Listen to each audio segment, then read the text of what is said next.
On a tiny piece of that billion-dollar empire that Lord Alan Sugar has created. I'm going to be sharing where he is now, where he started, his biggest mistake, and lessons he learned along the way. Lessons will come with real-life examples so you can get on your way to earn those thousands, millions, and who knows, even billions. This story holds so many valuable lessons for individuals like you and me, so let's dive right in. Lord Alan Sugar was born in 1947.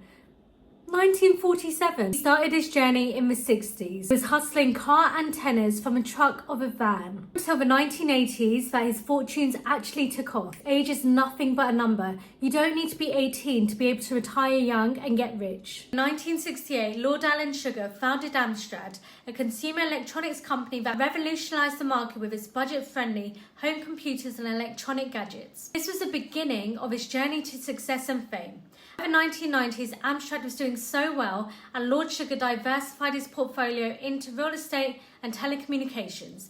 That was just the start of his road to riches and it set the stage for the amazing journey ahead. This is where he achieved incredible success and became a household name. Let's jump to the early 2000s. Lord Alan Sugar didn't just excel in business, he became the host of a show that I know so many people watch, The Apprentice. His personality and his sharp business acumen made him a household name across the world. Today, Lord Alan Sugar is one of the wealthiest individuals in the UK and his net worth stands at 1.2 billion. But what can everyday people like you and me learn from his story? And what was his biggest mistake that he admitted to millions? Lesson 1, seizing opportunities. His success partly comes from spotting market gaps and seizing opportunities.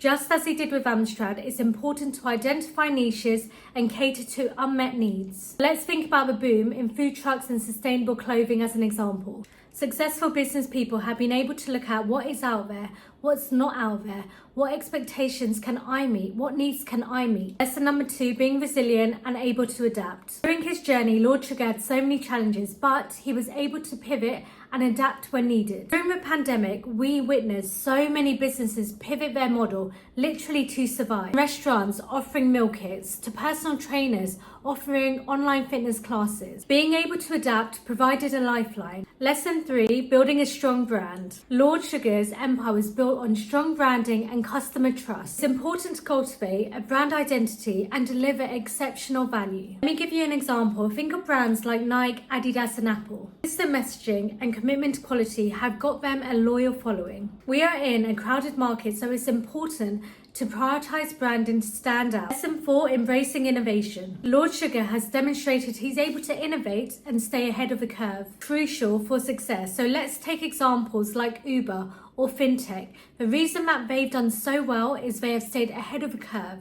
It's important to embrace new technologies, new trends, stay ahead of AI, know exactly what's in and what's out. Lesson 5, taking responsibility. Lord Sugar emphasizes the importance of taking responsibility for your success. No one else is going to do it for you. You've got to put in the work and do it yourself. Relying on others or waiting for others is going to get you nowhere. Lord Sugar didn't come from money, so if you want something badly, you've got to go get it. Let's not forget, Lord Sugar is only human and he's admitted to making mistakes along the way. The biggest mistake that he admitted to was the acquisition of Tottenham's football club, which he has admitted was a complete disaster.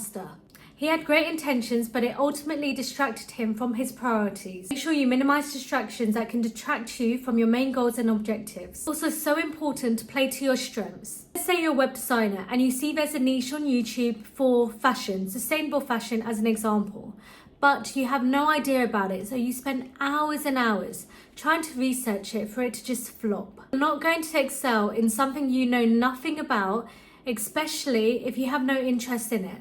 Stick to what you're good at, stick to what you know, stick to what you're passionate about. That's the wealth journey of Lord Alan Sugar. Success isn't just for the select few. You've got to have big dreams and a strong work ethic. If you found this content helpful and you want to see more success stories from the rich and famous, make sure you hit that subscribe button.